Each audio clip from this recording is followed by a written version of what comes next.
لله الذي يفتح الأفلاك والأرضين، والصلاة والسلام على من كان نبيا وآدم بين الماء والطين، وعلى آله وأصحابه أجمعين برحمتك يا أرحم الراحمين.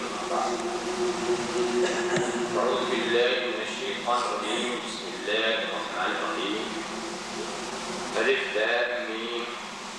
ذلك الكتاب لا ريب فيه هدى للمتقين. صدق الله مولانا العظيم وصدق رسوله النبي الكريم، ونحن على ذلك من الشاهدين والشاكرين، والحمد لله رب العالمين. بارك الله لنا لكم في القرآن العظيم، ونفعنا إياكم بالآيات والذكر الحكيم، إنه تعالى جواد كريم وملك غفور رحيم. من علينا ربنا إذ بعث محمدا أيده بيده أيدنا بأحمد، أرسله مبشرا أرسله ممجدا، صلوا عليه دائما صلوا عليه سرمدا. اللهم صل على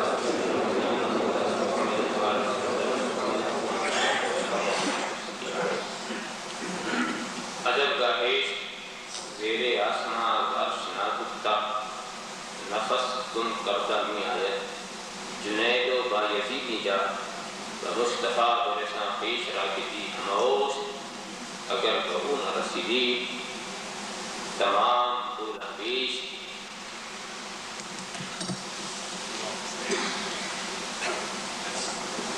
ذکر جہاں میں ہم سب پڑھ کر کیوں ضائع لمحات کریں؟ ذکر جہاں میں ہم سب پڑھ کر کیوں ضائع لمحات کریں؟ آؤ پڑھیں والشمس کی صورت روئے نبی کی بات کریں. ذکر جہاں میں ہم سب پڑھ کر کیوں ضائع لمحات کریں؟ آؤ پڑھیں والشمس کی صورت روئے نبی کی بات کریں. جن کے آنے کی برکت سے دھرتی کی تقدیر کھلی، جن کے آنے کی برکت سے دھرتی کی تقدیر کھلی، آؤ ہم سب ان چرنوں پر جان و دل سوغات کریں. آؤ ہم سب ان چرنوں پر جان و دل سوغات کریں. نور خدا، نور نبی، نور حدیم اور نور کتاب. نور خدا ہے، نور نبی ہے، نور حدیم اور نور کتاب. ہم ایسے روشن قسمت کیوں تاریکی کی بات کریں؟ ہم ایسے روشن قسمت کیوں تاریکی کی بات کریں؟ اگر خاموش تو ہمیں تو سب کچھ ہے، جو کچھ کہا طرف اس ہو گیا محدود. بارگاہ رسالت والے رسالت میں درود شریف کا نذران یقین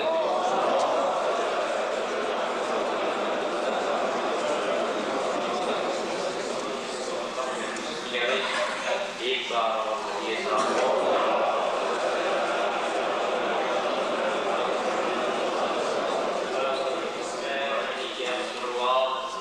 ایک بار اور دوسری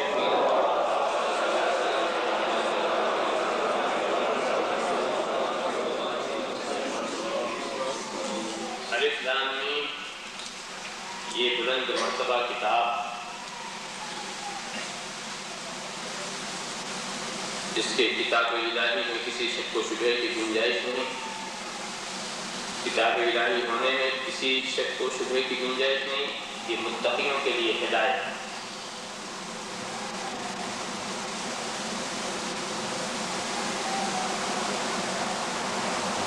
میں نے قرآن کریم کی جس مشہور و معروف آیت کریمہ کی تلاوت سے اپنے کو مشرف کیا ہے، اس کا ایک ہلکا سا سیدھا سا ترجمہ کر دیا.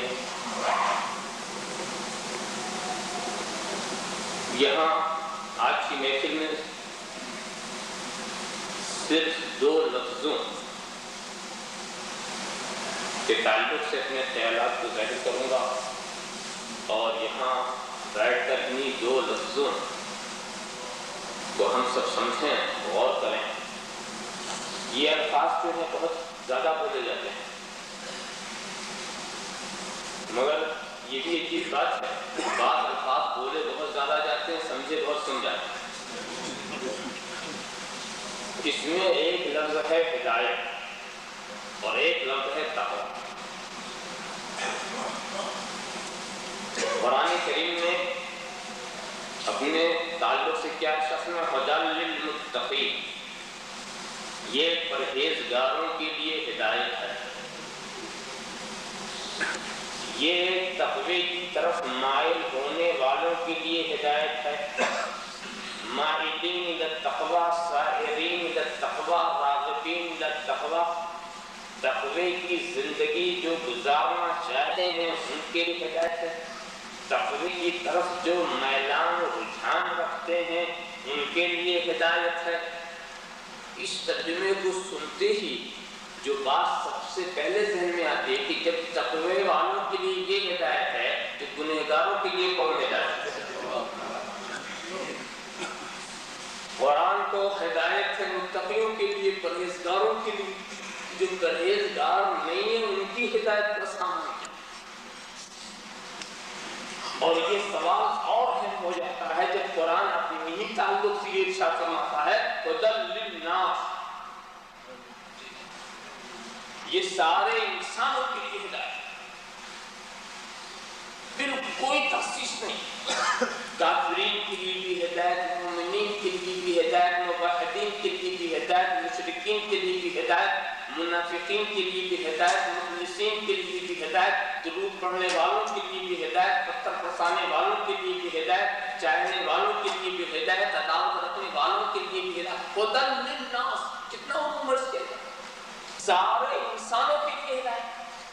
اور پھر وہی قرآن یہ کہ ہدی للمتقین، تقوی والوں کے لیے ہدایت۔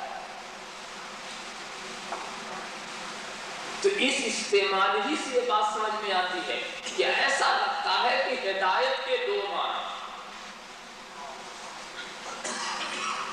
ایک معنی میں جو قرآن سارے انسانوں کے لیے ہدایت، اور ایک معنی میں یہ صرف متقیوں کے لیے ہدایت۔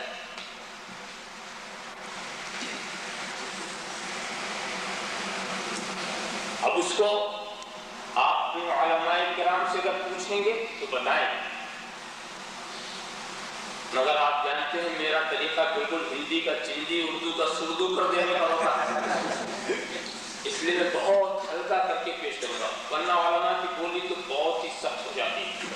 وہ کہتے ہیں کہ ہدایت کے دو معنی، ایک کا نام ہے انسان الی المطلوب اور ایک کا معنی ہے اراۃ الطریق۔ لیجیے صاحب، وہ بول گئے سمجھ میں کچھ ہی نہیں آیا،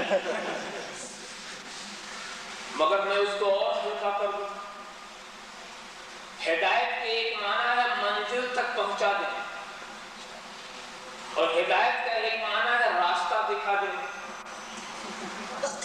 اب بات اور ہلکی ہو گئی، منزل تک پہنچا دینا بھی ہدایت ہے، اور منزل تک جانے والے راستے کو دکھا دینا بھی ہدایت ہے۔ مگر دونوں ہدایتوں کا فرق بتاؤں، مکمل کامل ہدایت وہی ہے جو منزل تک پہنچا، اس لیے کہ راستہ دکھانے والی ہدایت میں آپ کو راستہ دکھا بھی دوں کہ منزل تک وہ راستہ جاتا ہے تو یہی ضروری نہیں کہ تو اس راستے پر پہنچے، منزل تک پہنچنا پر ضروری۔ ارے میں نے کہا کہ فلاں راستہ فلاں جگہ جاتا ہے، تم اس راستے پر گئے نہیں، جب گئے ہی نہیں تو منزل تک کیا پہنچو گے؟ تو جب راستے ہی پر پہنچنا لازم ہے تو منزل تک پہنچنا کیسے لازم آ سکتا ہے؟ میں ان دونوں ہدایتوں کا فرق بتاؤں۔ دیکھو، ہدایت جہاں تک ہے دونوں ہدایت، مثال میں اپنے انڈیا کی دوں گا اس لیے کہ وہاں کے مقامات سے میں واقف ہوں۔ فرض کرو کہ بمبئی میں میرا قیام ہے اور وہاں ایک صاحب آپ کے یہاں پہ پہنچ جائیں یا کہیں کسی علاقے سے آ جائیں اور ان کو خواہش یہ ہو کہ ہم کچوچے شریف میں حاضر ہوں. تو بمبئی جب وہ پہنچے میرے پاس اور کہا کہ میں تو یہاں کے لیے نیا ہوں اور میں کچوچے جانا چاہتا ہوں، مجھے آپ ہدایت کر دیجیے. میں نے دیکھا کہ بہت سیدھا سادہ آدمی، تو اس کو مکمل ہدایت کرنی چاہیے. خوب اچھی طرح سے میں نے انہیں سمجھایا. Time table, railway time table نکالا، ٹرین کا نمبر بتایا، وقت بتایا، سب کچھ بتا دیا اچھی طرح سے. اور میں نے ہدایت کرنے میں بڑا مبالغہ کیا، کرایہ وغیرہ سب بتا دیا. اور ایک بات اور ہم نے ان سے بتا دی کہ دیکھو بغیر ٹکٹ کے مت بیٹھ جانا، ابھی ایسی غلطی نہ ہو کہ بغیر ٹکٹ کے بیٹھ جانا. اچھا، اور ایک بات اور بھی میں نے کہا کہ بہت بڑا اسٹیشن ہے بمبئی کا، بیٹھنے سے پہلے دیکھ لینا کہ ادھر ادھر انجن ہے کہ نہیں. ایسی گاڑی پہ نہ بیٹھتا جس کا کوئی انجن ہی نہ.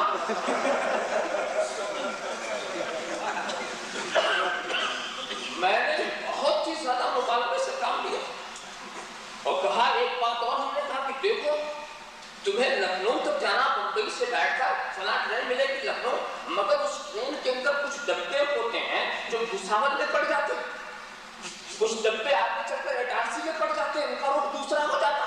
لہٰذا تم دیکھ کے بیٹھنا، اسی ڈبے میں بیٹھنا جو لکھنؤ تک جاتا. ٹرین ایک ہے، راستہ ایک ہے، کچھ دور تک تو ساتھ جائیں گے مگر ایک ایسی منزل آئے گی کٹ جائیں گے. لہذا بیٹھتے وقت اس کا خیال رکھنا کہ وہ ڈبہ کٹنے والا نہ ہو، وہ ڈبہ کٹنے والا نہ ہو. ہم نے تو دیکھا ہے دوستو، کچھ ڈبے ایسے ہیں کلمہ میں بالکل ساتھ ہے، نماز میں ساتھ ہے، روزے میں ساتھ ہے، حج کے مسئلے میں ساتھ ہے، زکوٰۃ کے احکام میں ساتھ ہے، جہاد کے مسائل میں ساتھ ہے. چلے جا رہے ہیں ایک ہی لائن میں چلے جا رہے ہیں، اور جب عظمت رسول کی بات آئی تو ڈبے پڑ گئے.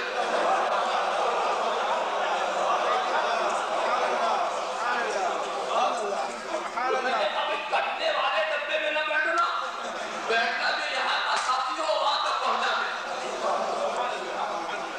کتنی آسانی سے میں نے اس کو سمجھا.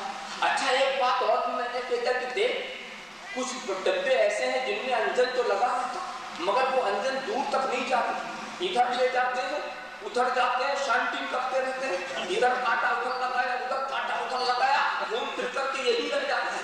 کہیں شانٹنگ والوں کے پیچھے نہ بیٹھتے.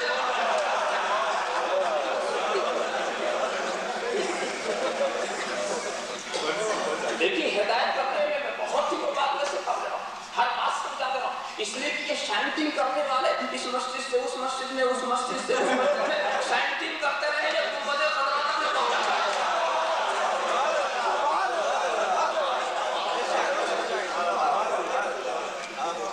لہذا سوچ سمجھ کر کہ ٹرین پر بیٹھنا وہ میں نے اٹھا دیا. اچھا جناب والا، اب اس کے بعد اچھی طرح سے سمجھا دینے، میری ہدایت میں تو کوئی نقص نہیں تھا، اچھی طرح سے تو میں نے سمجھا دیا. وہ ٹکٹ لے کر ٹکٹ لکھنؤ کا لے کے چلے اور دیکھا کہ صاحب پلیٹ فارم پر ایک ٹرین کھڑی ہوئی، بیٹھ گئے. یہ نہیں دیکھا کہ یہ لکھنؤ نہیں جائے گی، مدراس جائے گی. بیٹھ گئے بڑے اطمینان سے، جیسے دوسرے مسافر بیٹھے ویسے یہی بیٹھے ہوئے آرام سے چلے. اور جب گاڑی چلی تو وہ ان کی منزل سے دور جا رہی ہے مگر وہ سمجھ رہا ہے کہ ہم اپنی منزل کے قریب ہو رہے ہیں. وہ سمجھتا ہے ٹکٹ لکھنؤ کا ہے تو ہم لکھنؤ سے دور کیسے ہو جائیں گے. جب ٹکٹ لکھنؤ کا ہے تو ہم لکھنؤ سے دور کیسے ہو جائیں گے. ارے لکھنؤ کا ٹکٹ تو ہے مگر گاڑی مدراس ہے. تو ایسا نہ ہو کہ جنت کا ٹکٹ ہو گاڑی جہنم والی.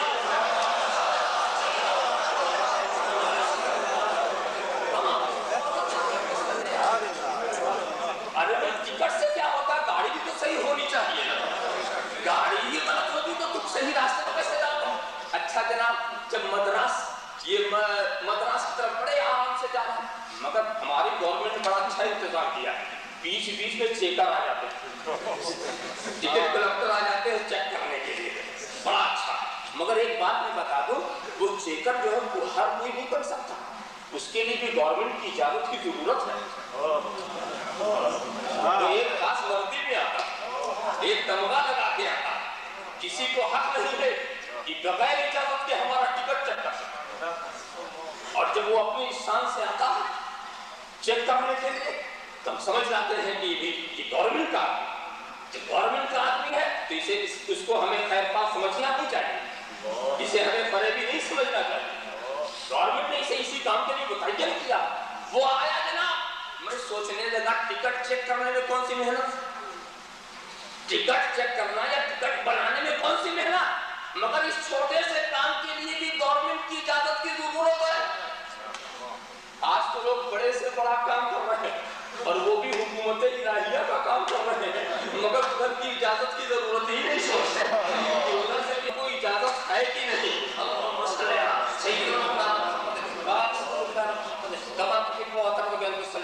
میں رسول کی صفت ایک بیان کروں. حضور کی ایک صفت ہے داعیا اللہ باذنی, اللہ کی طرف دعوت دینے والے خدا کے حکم سے. یعنی نبی بھی اس بات کے پابند ہے کہ جب تک خدا اذن نہ دے دعوت شروع نہ کریں. نبی بھی اس بات کا پابند ہے. اسی لیے ذرا سا آپ خیال کرو کہ میرے نبی 10 سال کے ہوئے دعوت شروع نہیں کی, 15 سال کے ہوئے دعوت شروع نہیں کی, 20 سال کے ہوئے دعوت شروع نہیں کی, 25 سال کے ہوئے دعوت شروع نہیں کی, 30 سال کے ہوئے دعوت شروع نہیں کی, 35 سال کے ہوئے دعوت نہیں شروع کی, 45 سال کے ہو گئے دعوت نہیں, اور 40 سال میں اذن ملا شروع کر دیا. 40 سال میں اذن ملا شروع کر دیا. تو نبی اس بات کے لیے اس بات کی ضرورت ہے کہ اذن الہی ہو تو دعوت شروع کرے. یہاں تو ہم دیکھتے ہیں ہر سائز کا انسان کھڑا ہو گیا.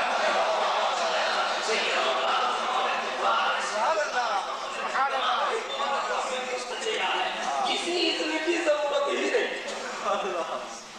کسی علم کی ضرورت ہی نہیں, کسی تفقہ کی ضرورت ہی نہیں ہے. ذرا سا خیال کریں.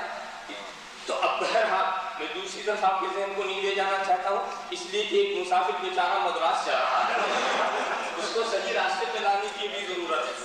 اچھا, چیکر صاحب پہنچ گئے اور انہوں نے کہا جناب ٹکٹ, سب دکھانے لگے. یہ بھی بڑے آرام سے دکھا رہے, میں بھی ٹکٹ آ رہا ہوں. ٹکٹ دیکھا تو اب چوپ ان کا چہرہ بھی دیکھا, معلوم پہلی بار آئے. ارے کہاں پہنچا, لٹکو جاؤ. کہا نہیں تم غلط بیٹھ گئے, دھوکہ ہو گیا. ایسا کرو کہ بھی زیادہ دور تک نہیں آئے, اتر جاؤ اور اتر کر ٹرین سے واپس جاؤ. واپس جاؤ, اسی واپسی کا نام تو توبہ ہے. غلط جا رہے تھے, اب توبہ کر کے واپس جاؤ. اچھا جناب, اور جا کر کی کچھ صحیح ٹرین پکڑ لیں. اب اس کے بعد یہ سوچنے لگا اس کی بات مانے کہ نہ مانے. اب یہ مشکل پڑ گئی, مگر مسافر بھی کہنے لگے آخر کیا دھوکہ کھا گیا. اب سارے مسافر بولنے لگے. آخر عاجز آ کر کے وہ ڈبے سے اتر گیا, مگر اس کو نہ مسافروں پر اعتماد ہوا نہ چیکر پر اعتماد ہوا. اس نے کیا کیا, ایک ڈبہ چھوڑ کے دوسرے ڈبے میں بیٹھ گیا. حالانکہ سچی بات یہ ہے کہ ڈبہ بدلنے سے کچھ نہیں ہوتا. اس جماعت سے نکلے اس جماعت میں چلے گئے, اس جماعت سے نکلے اس جماعت میں چلے گئے. ڈبہ بدلنے سے کچھ نہیں ہوتا, انجن بدلو. کسی بھی ڈبے میں رہو گے راستہ وہی, اگر انجن ہی غلط ہے. ذرا سا خیال کرو. اور یہاں پر ایک بات اور بتا دو کہ ٹرین تو آپ نے بہت دیکھی ہے, بہت سفر کیا ہے. انجن ایک ہوتا ہے, ڈبے بہت ہوتے ہیں, مگر یہ بتاؤ کیا سارے ڈبے انجن کو پکڑتے ہیں؟ سارے ڈبے انجن کو پکڑتے ہیں؟ انجن کو پکڑنے والا ڈبہ ہے, اب اس پکڑنے والے کو دوسرے پکڑ لیتے, اور اس پکڑنے والے کو تیسرے پکڑ لیتے, اور اس پکڑنے والے کو چوتھے پکڑ لیتے. انجن پیچھے مڑ کے بھی نہیں دیکھتا کون ہے, بس یہ دیکھتا پکڑ مضبوط ہے کہ مڑ کے بھی نہیں دیکھتا کہ پیچھے میرے